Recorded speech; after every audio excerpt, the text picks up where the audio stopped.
Outside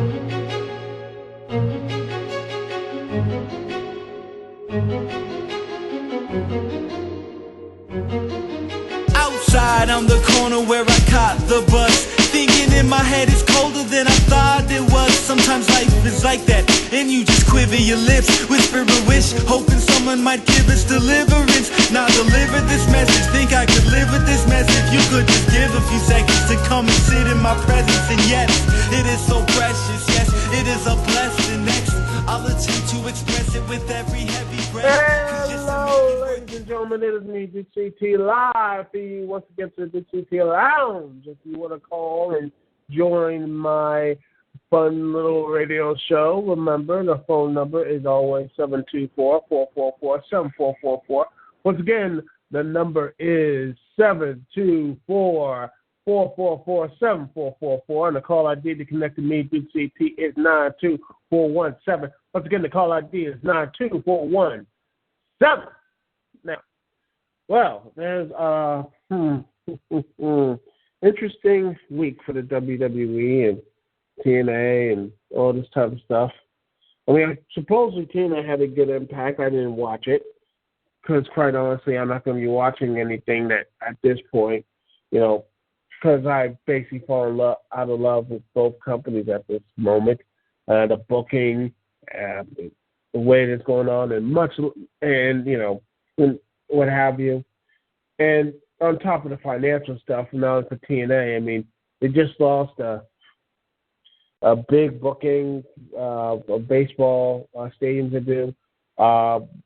They lost it, and Ring of Honor took that spot. But you know, it could be like nothing because they just they did some touring from some shows or what have you. Just doing some touring in New York, I think in Manhattan Ballroom, which that's going to be fun. Oh, I can't wait for all the crazy little chants and everything else in that type of environment TNA is going to be in. We're going to you're going to have, with TNA, you have you have producers walking out just so they can finally get paid, which, oh man, that to me really worries me. I'm like, what the hell? They can't pay their employees. What's going on? Seriously, what's really going on here? And what have you, just makes me hear stuff like that. It just really worries me. But these are the last days of TNA, what have you. And then you look at the WWE. You look at what they're doing, and the big WWE, they had a big TV deal, and it looked like it was going to be interesting, but guess what happened? Well, as, they thought they were going to have a big TV deal. They thought they were going to have, something, because, MLS, they went from $18 million to $90 million. NASCAR, they had a huge show ranging up to, I think, $800 million. A lot of people thought they were going to get 800 or what have you, a big number like that. I mean, NASCAR looks like it made, a lot of people like, well, I thought NASCAR was going to really really get, big numbers like that. And then you have,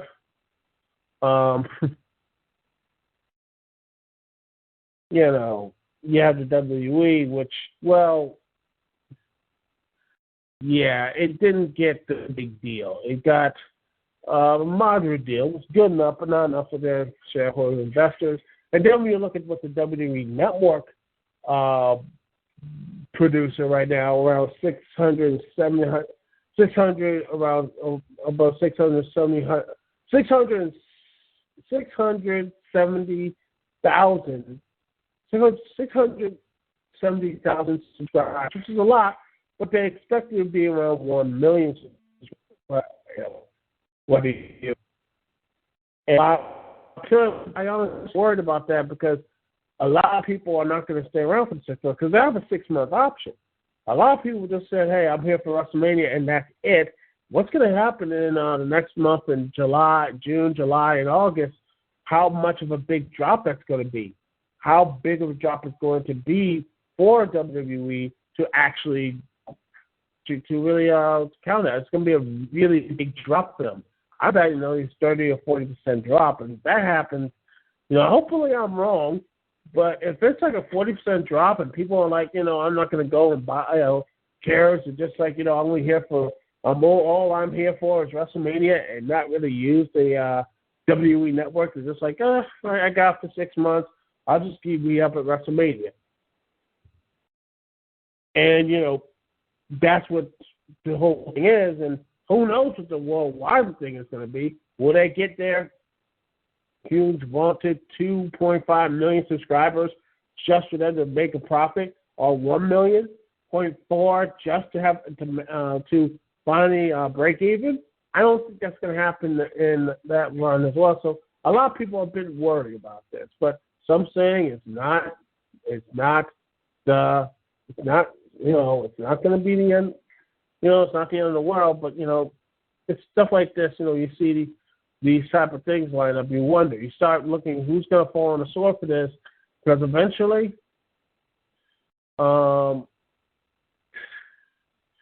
eventually things like this is going to come back to buy. Eventually, people. A lot of people are not really watching anymore. Some say, is it the product, or is it this, that, and the other? Because right now, personally, in my opinion, the product is, terrible. It's not helpful when your champion is out. And meanwhile, the champion is out because, he has injuries. It's an injury problem. I don't blame anyone else. It's just a way his style. And hopefully he'll slow it down and do like those big spots on once in a blue moon.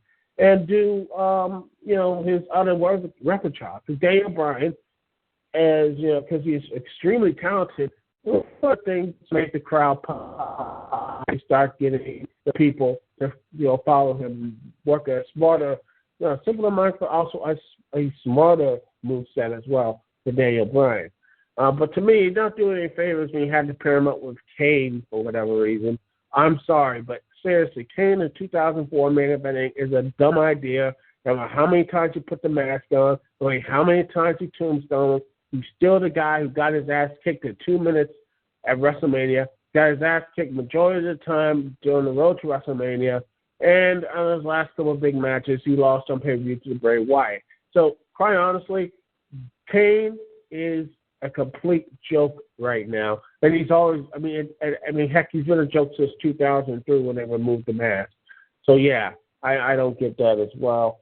And then you have, Bray Wyatt situation, which, Bray can have the greatest promos in the world, but at the end of the day, when Cena's doing all this joking and jiving and all this type of stuff, that means absolutely nothing.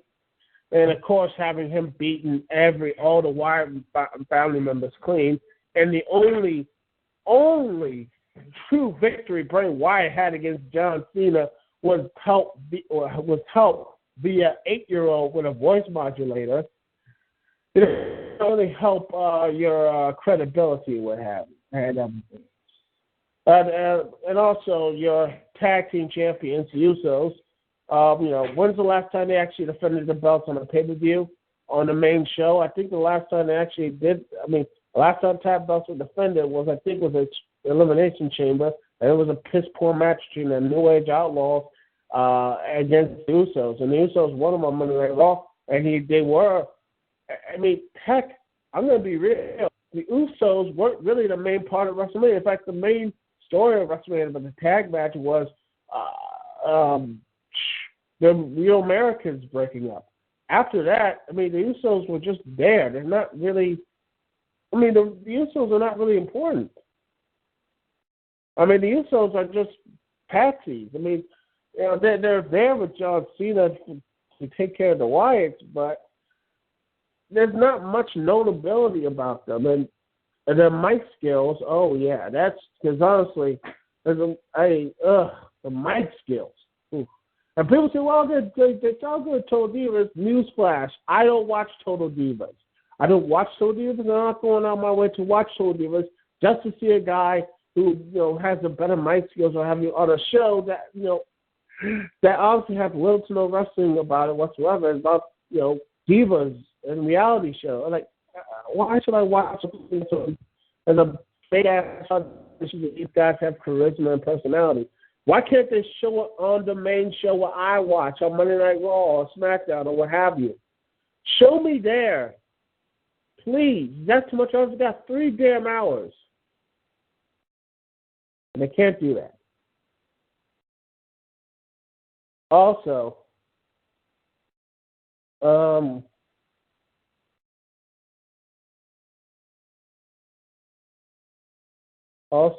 one thing I am, I'm hopeful. I am really hopeful that they start fixing things up. But another thing I don't like about it is, quite honestly, the lack of really importance of the mid-card belts, which, again, is something I've always been talked about. I've always talked about how bad the mid-card belts are treated in the WWE. And Wade Barrett, Bad News Barrett, is doing something with the Intercontinental title, but he's like a 4-time Intercontinental champion.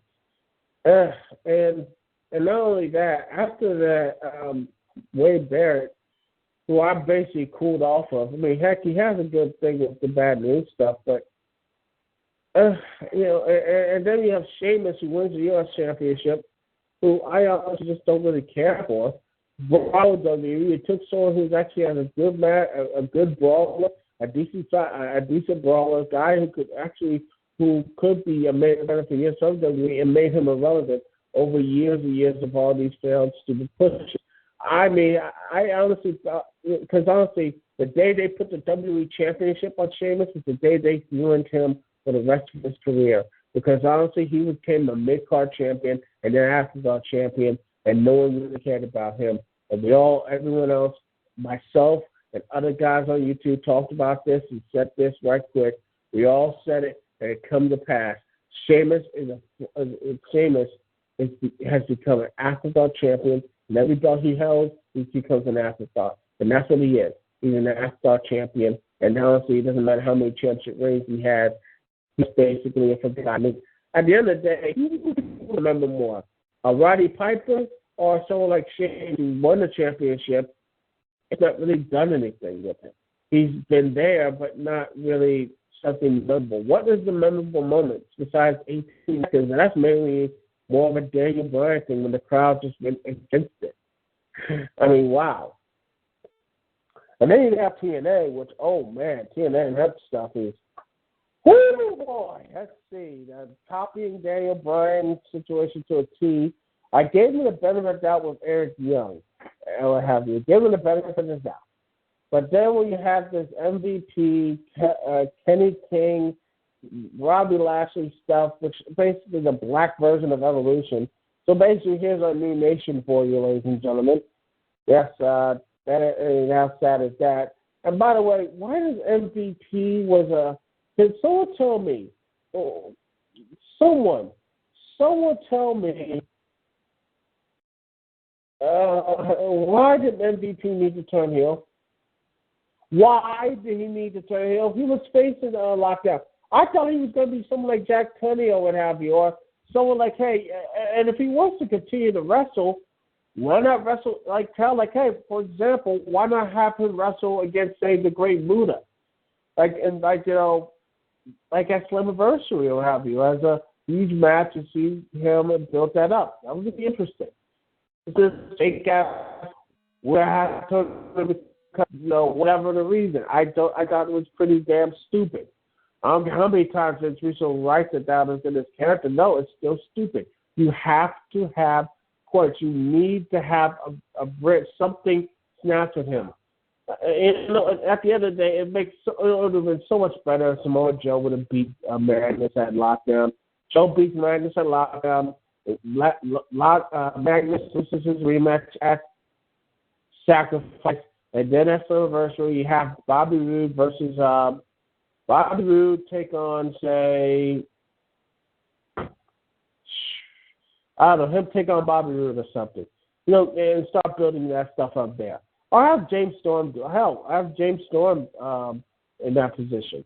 Anyone else, they're just this stupid spot, this stupid moronic heel turn for MVP. I let you good examples, and yet this stuff, it frustrates me. Where TNA could have actually been interesting and good, instead it's just a it's just they choose this stupid and moronic turns that make no damn sense. And then you have the X Division champion, Sonata, who they actually built him up. That's nice, but there's not much anything. There's not much really to talk about on it. There's not much really to talk about him. He's trying to do his honor, but there's no feud with him. I want to see a feud with Sonata. Heck, with Kenny King, that would be interesting. Whatever. That's something like that. And the tag belts, yeah, the Wolves won the belts, but they have no tag teams in TNA. No tag teams whatsoever. So they're at the same place with the Usos now, but a lot more talented than the Usos, the American Wolves. The Wolves, or what they are being talked about, is that they have no real talent. There's no real competition. All the competition is just jobbers, are people who are just mixed up tag teams, and it's a shame. Anyway, I'm going to take a little break here, and I'll talk about my solutions to the booking solutions, at least, to these problems with the WWE and TNA. And also, I want to hear your thoughts on that as well. If you're listening live, how dare you? I want to hear what your solutions about the WWE and TNA, how to switch the booking or what have you, and make it feel connected to, make it feel by what booking decisions that you do to make the shows more interesting, more exciting, or what have you, to make them a lot more interesting, make things actually, fun, and all that good stuff with the WWE and TNA. What can they do? And don't say, oh, well, you can just quit and blow it up and TNA fail, which to me is just a stupid answer. What can you do? I mean, it's easy to tear things down, people. I mean, it's easy, but it's the most hardest thing to do is to build things up. And I just think, hopefully I got an audience and people who will listen and let's see what we could do to build things up. We're going to take a break here. We'll be right back right after this. This is some OC Remix live here on the Dukect Lounge. We'll be right back right after this.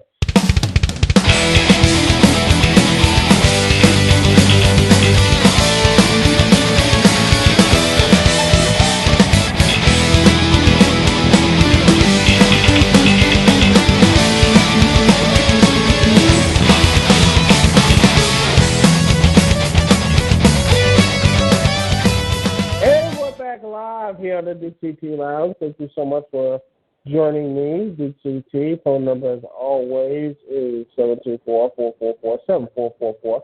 Let's get the number is 724-444-7444. The call ID to connect with me, Dukect, is 92417. Let's get the call ID is 92417.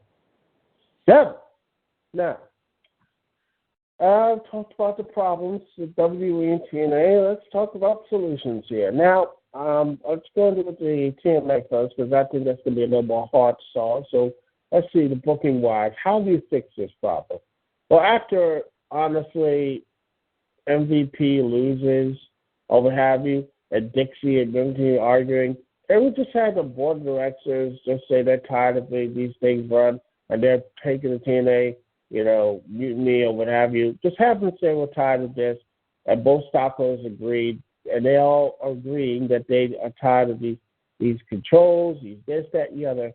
So they both strip power from Dixie Carter and TNA for wrestling operations, have you. And they are going to form a championship committee, and they will have the booking decisions whatsoever. So MVP is moved from power. You can have something like that, whatever. Have MVP wrestle or anything else. Or what we can't just have MVP as a wrestler. That is something that they could do. Let's see what else. What else could they do to say this?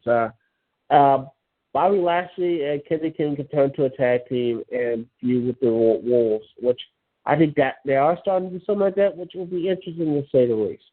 And Eric Young, I would have Eric Young keep the championship until Bound for Glory, and have him lose the title to I don't know, have James Storm beat him at one of the pay-per-view events or what have you, and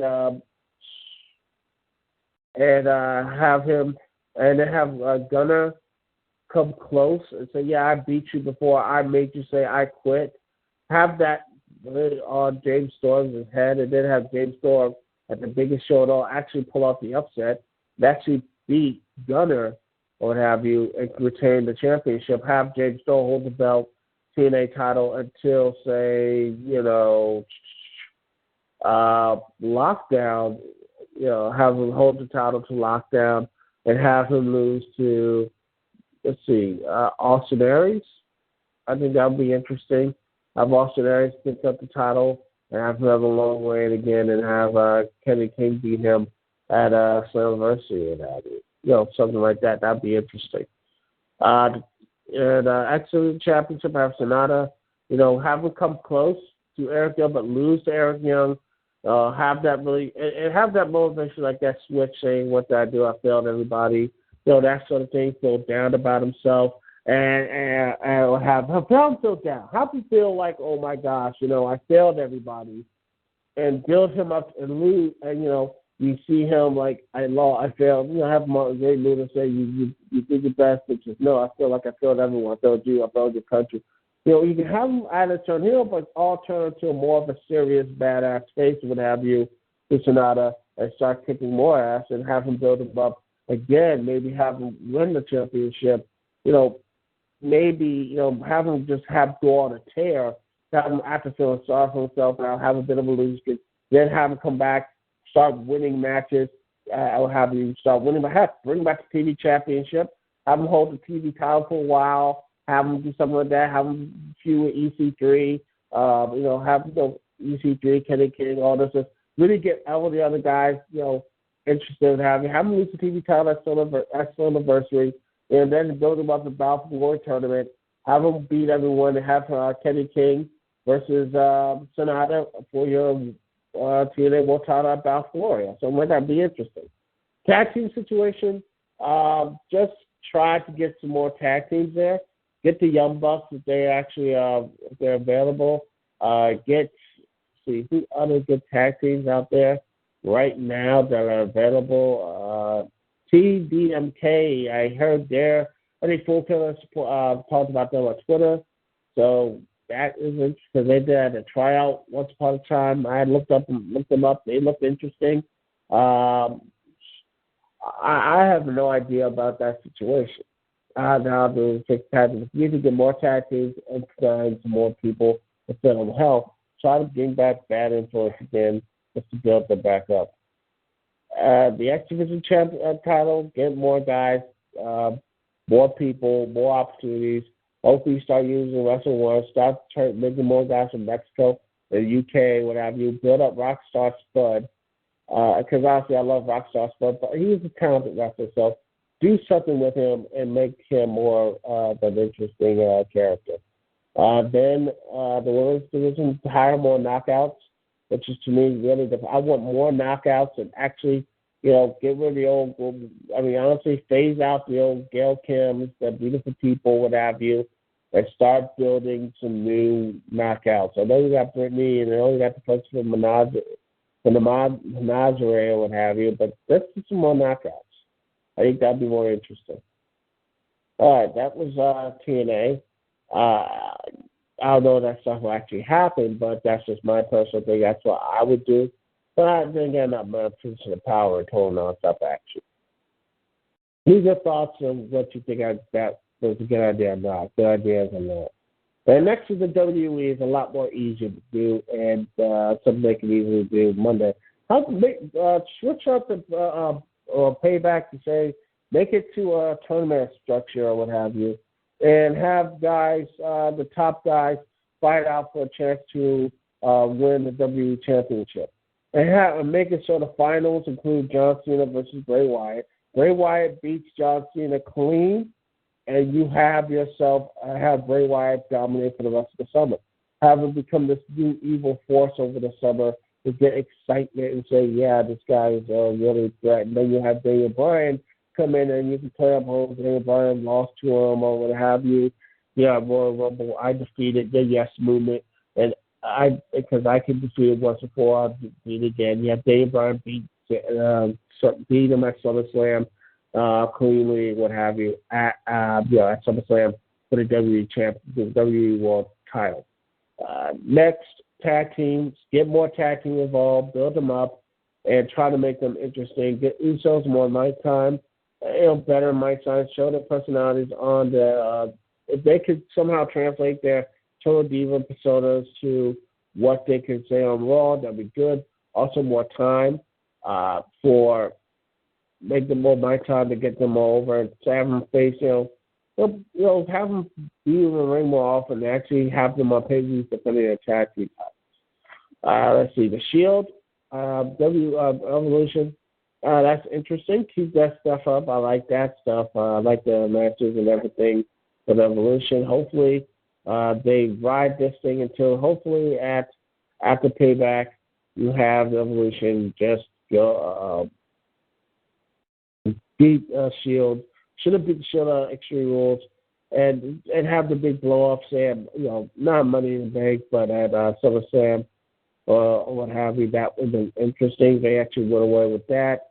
Then that's what I would have done, and that's how I'll do it. But I don't know, the Shield stuff. Maybe if they lose at Payback, I think that's what's going to happen. Evolution is going to get their win back, and this thing will probably end at SummerSlam. And as for the Divas, I think they need just more. I mean, they have the talent. Just feature them. Do the same thing what they do in NXT. You start building up matches. Start having mic time. Start having charisma. Same thing in the mid card. Do the stuff that people actually want to see. Give them chances. Give them mic time. Give them opportunities to talk and everything. Talk about have them talk about the personalities. Talk about how good about what their next match is, all this type of stuff. Have them do what they need to do to get over and try to, and then hopefully when they are hot and when they are actually selling, you do not, I repeat, do not just have them cool off and just have basically forget about them. With the mid-card and mid-card championships. And, yeah, that's what I would do. Or, better yet, have Brock Lesnar come and pay back, become a champion, and build Grimes up as an ultimate underdog or something.